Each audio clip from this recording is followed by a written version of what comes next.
নমস্কার বন্ধুরা, SI tuition academy YouTube চ্যানেলে তোমাদের ওয়েলকাম। আজকে আমাদের আলোচ্য বিষয় হলো ষষ্ঠ শ্রেণী দ্বিতীয় ইউনিট টেস্টের ভূগোলের প্রশ্নপত্র। আর যারা নতুন বন্ধু আমার চ্যানেলে এসছো তারা অবশ্যই চ্যানেলটাকে সাবস্ক্রাইব করে সঙ্গে থেকো এবং এক লাইক করতে ভুলো না।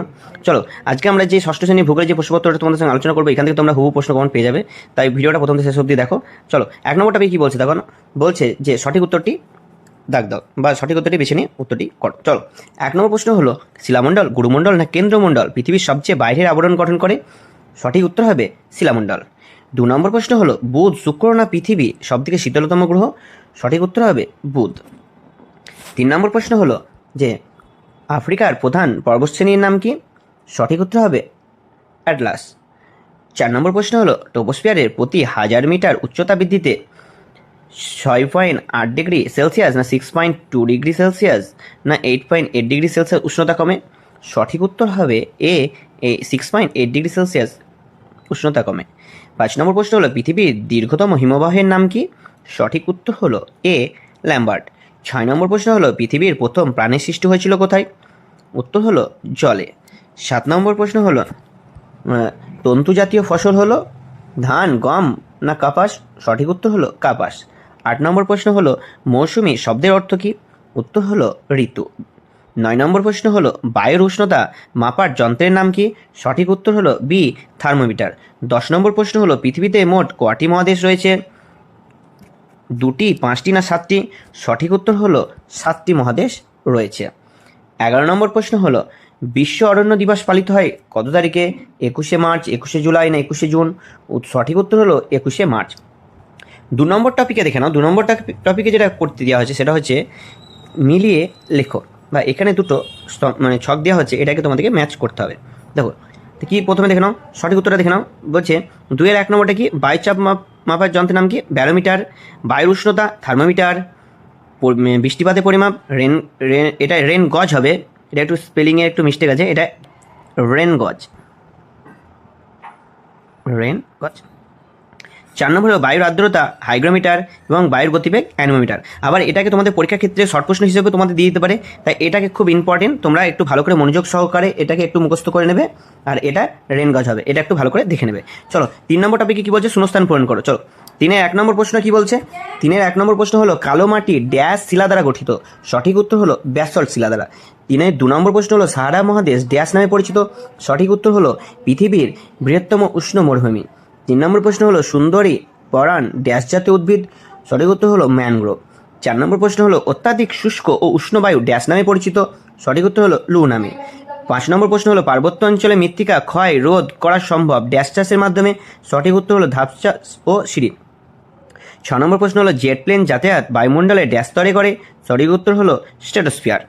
7 নম্বর প্রশ্ন হলো 3-এর 7 নম্বর প্রশ্ন হলো ভারতের ড্যাশ অরণ্যে সিংহ দেখা যায়? সঠিক উত্তর হলো গির অরণ্যে। 8 নম্বর প্রশ্ন হলো ভারতের ড্যাশ এ সবচেয়ে বেশি বৃষ্টিপাত হয়? সঠিক উত্তর হলো মৌসিনরাম। 9 নম্বর প্রশ্ন হলো আন্টার্কটিকার সর্বোচ্চ সিংহের নাম কি? সঠিক উত্তর হলো ভিনসন ম্যাসিভ। 4 নম্বরটা পেয়ে কী বলছে? বলছে যে কোনো 5টি প্রশ্নের উত্তর দাও। চলো দেখে নাও, প্রথম প্রশ্নটা কি বলছে?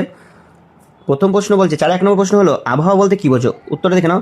বলছে আবহাওয়া বলতে কোনো নির্দিষ্ট স্থানের বায়ুমণ্ডলের তাপমাত্রা, বায়ুচাপ, আর্দ্রতা, বৃষ্টিপাত ও বায়ু প্রবাহ ইত্যাদি দৈনিক ও স্বল্পকালীন অবস্থা বোঝায়। প্রতিনিয়ত বায়ু পরিবর্তন হতে পারে।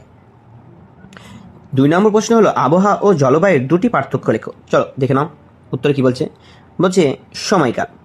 আবহাওয়া স্বল্পকালীন, দৈনিক ও সাপ্তাহিক বায়ুমণ্ডল অবস্থা বোঝায়।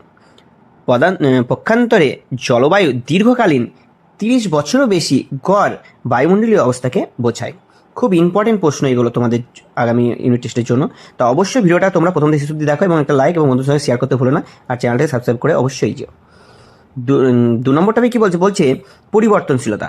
দেখো আবহাওয়া খুব দ্রুত পরিবর্তিত হতে পারে, কিন্তু জলবায়ু সহজে পরিবর্তিত হতে পারে না বা হয় না, তুলনামূলকভাবে স্থিতিস্থির থাকে। আর প্রত্যেকটা প্রশ্নের উত্তর খুব সহজভাবে তোমাদের তুলে ধরেছি, অবশ্যই তোমরা ভিডিওটা শেষ অবধি দেখো, তাহলেই তোমাদের কনসেপ্টটা ক্লিয়ার হয়ে যাবে। 3 নম্বর প্রশ্ন হলো সমষ্ণ রেখা বলতে কী বোঝো? উত্তর হলো সমষ্ণ রেখা হলো মানচিত্রের ওপর অঙ্কিত এমন একটি রেখা যা একই গড়ে তাপমাত্রা বিশিষ্ট স্থানগুলোকে সংযুক্ত করে। এই রেখাগুলি তাপমাত্রার বিতরণ বোঝাতে ব্যবহৃত হয়। 4 নম্বর প্রশ্ন হলো মেরুজ্যোতি কী? উত্তর হলো মেরুজ্যোতি হলো পৃথিবীর মেরু অঞ্চলে উত্তর মেরুতে অ্যারোরা বা বোরিয়ালিস বা সুমেরু জ্যোতি এবং দক্ষিণ মেরুতে অ্যারোরা অস্ট্রালিস বা কুমেরু জ্যোতি। রাতের আকাশে দেখা এক ধরনের প্রাকৃতিক আলোর খেলা।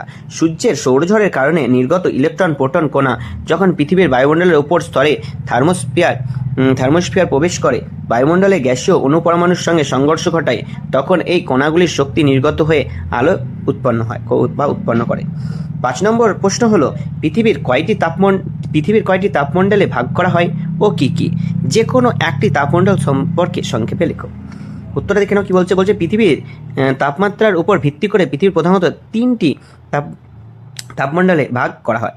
একটি হলো উষ্ণমণ্ডল, দ্বিতীয় হলো নাতিশীতোষ্ণমণ্ডল, 3 হলো হিমমণ্ডল। চলো উষ্ণমণ্ডল সম্পর্কে আমরা সংক্ষেপে জেনে নেব। চলো কি বলছে দেখো। বলছে উষ্ণমণ্ডল নিরক্ষরেখার উভয় পাশে কর্কটক্রান্তি রেখা উত্তর অক্ষাংশ থেকে মকরক্রান্তি রেখা দক্ষিণ অক্ষাংশ পর্যন্ত বিস্তৃত। এই অঞ্চলে সারা বছর সূর্যরশ্মি প্রায় লম্বভাবে পড়ে, তাই এখানে তাপমাত্রা বেশি থাকে।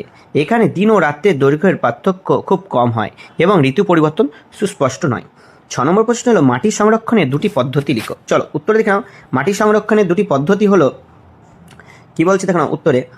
প্রথম টপিক বলছে ধাপ চাষ বা সমোচ্চ রেখা বরাবর চাষ। পার্বত্য অঞ্চলে ধাপ কেটে বা সমোচ্চ রেখা বরাবর চাষ করলে বৃষ্টির জল দ্রুত নেমে যেতে পারে না, ফলে মাটি ক্ষয় রোধ হয়। 2 নম্বর হলো বৃক্ষরোপণ ও বনায়ন।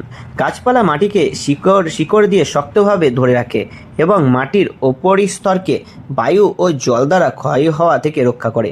ব্যাপক হারে বনায়ন বা বৃক্ষরোপণ করে মাটি ক্ষয় রোধ করা যায়। 7 নম্বর প্রশ্ন হলো, পশ্চিমী ঝঞ্ঝা বলতে কি বোঝো? উত্তর হলো, পশ্চিমী ঝঞ্ঝা হলো এক ধরনের পশ্চিম দিক থেকে আগত ঘূর্ণিঝড় বা ভূমধ্যসাগরীয় অঞ্চল থেকে উৎপন্ন হওয়া ইরান, আফগানিস্তান, পাকিস্তান উপর দিয়ে ভারতের উত্তর পশ্চিম অংশে প্রবেশ করে। শীতকালে সাধারণত ডিসেম্বর থেকে ফেব্রুয়ারি এবং ঝঞ্ঝাগুলির প্রভাবে ভারতের উত্তর ও পশ্চিম সমভূমি অঞ্চলে বৃষ্টিপাত এবং পার্বত্য অঞ্চলে তুষারপাত হয়। এটি মূলত গম চাষের জন্য উপকারী। 8 নম্বর প্রশ্ন হলো, লু ও আধি কি? উত্তর হলো, লু গ্রীষ্মকালে ভারতের উত্তর পশ্চিম সমভূমি অঞ্চলে দিনের বেলা যে অত্যন্ত শুষ্ক ও উষ্ণ বায়ু প্রবাহিত হয় তাকে বলে লু। আধি কি? গ্রীষ্মকালে উত্তর ভারতের সমভূমি অঞ্চলে ধূলি ঝড় সহ যে তীব্র ঝড় হয় তাকে আঁধি বলে। 9 নম্বর প্রশ্ন হলো, মরু অঞ্চলের মাটির বৈশিষ্ট্য লিখো। উত্তর হলো, মরু অঞ্চলের মাটি সাধারণত বালুকাময়, শুষ্ক ও জলধারণ ক্ষমতা কম হয়। এই মাটিতে জৈব পদার্থের পরিমাণ খুব কম থাকে এবং লবণাক্ত বেশি হতে পারে। চলো 10 নম্বর প্রশ্নটা দেখে নাও কি বলছে। বলছে ভারতে মৌসুমী বায়ুর প্রভাব আলোচনা করো। এটাও খুব গুরুত্বপূর্ণ ইম্পর্টেন্ট প্রশ্ন, প্রত্যেকটা প্রশ্নই খুব গুরুত্বপূর্ণ। চলো উত্তরটা দেখে নাও। বলছে ভারতের জলবায়ু মৌসুমী বায়ু দ্বারা প্রভাবিত। গ্রীষ্মকালে দক্ষিণ পশ্চিম মৌসুমী বায়ু ভারতের প্রচুর বৃষ্টিপাত ঘটায়, যা কৃষিকাজের জন্য অপরিহার্য। শীতকালে উত্তর পূর্ব মৌসুমী বায়ু শুষ্ক থাকে, তবে এটি কিছু অঞ্চলে যেমন তামিলনাড়ু উপকূলে বৃষ্টিপাত ঘটায়। মৌসুমী বায়ু ভারতের ঋতুচক্র, কৃষি, অর্থনীতি এবং জীবনযাপনের উপর গভীর প্রভাব ফেলে। চলো 5 নম্বর টপিক কী বলছে। বলছে অনধিক 80টি শব্দে উত্তর দাও। মানে এক কথায় এটা তোমাদের 5 নম্বরের প্রশ্ন। চলো দেখে নাও। 1 নম্বর প্রশ্ন কি বলছে। বলছে বায়ুমণ্ডলের স্তরবিন্যাস সম্পর্কে আলোচনা করো। চলো দেখে নাও উত্তরটা দেখে নাও কি বলছে। বলছে বায়ুমণ্ডলকে প্রধানত 5টি স্তরে ভাগ করা হয়েছে। 1 ট্রোপোস্ফিয়ার, স্ট্রেটোস্ফিয়ার, মেসোস্ফিয়ার, থার্মোস্ফিয়ার, এক্সোস্ফিয়ার। এই প্রত্যেকটা স্তরের নামগুলো তোমরা একটু ভালো করে মনে রেখে দেবে। আর প্রত্যেকটা এখানে টপিকটা আমি লিখে রেখেছি। প্রত্যেকটা স্তর তোমাদের যদি প্রশ্ন দেওয়া থাকে সেগুলো তোমরা লিখে দিতে পারো, বা যদি তোমাদের এরকম সম্পর্কে আলোচনা থাকে সেটাও তোমরা করে দিতে পারো। চলো খুব ছোট্টভাবে আর সহজভাবে তুলে ধরেছি, একটু দেখে নাও। বলছে এটি বায়ুমণ্ডলের সর্বনিম্ন স্তর, যেখানে মেঘ, বৃষ্টি, ঝড়, হাওয়া ইত্যাদি আবহাওয়ার ঘটনা ঘটে। উচ্চতা বৃদ্ধির সাথে তাপমাত্রা কমে। স্ট্র্যাটোস্ফিয়ার হলো এই স্তরে ওজনের স্তর রয়েছে। এই স্তরে ওজোন স্তর রয়েছে যা সূর্যের ক্ষতিকারক অতিবেগুনি রশ্মি শোষণ করে। জেট প্লেন এই স্তরে চলাচল করে। এখানে উচ্চতা বৃদ্ধির সাথে সাথে তাপমাত্রাও বাড়ে। মেসোস্ফিয়ার এটি বায়ুমণ্ডলের শীতলতম স্তর। উল্কাপিণ্ড এই স্তরে এসে পুড়ে ছাই হয়ে যায়। থার্মোস্ফিয়ার বলছে আয়নোস্ফিয়ার সহ এই স্তরে তাপমাত্রা খুব বেশি হয়।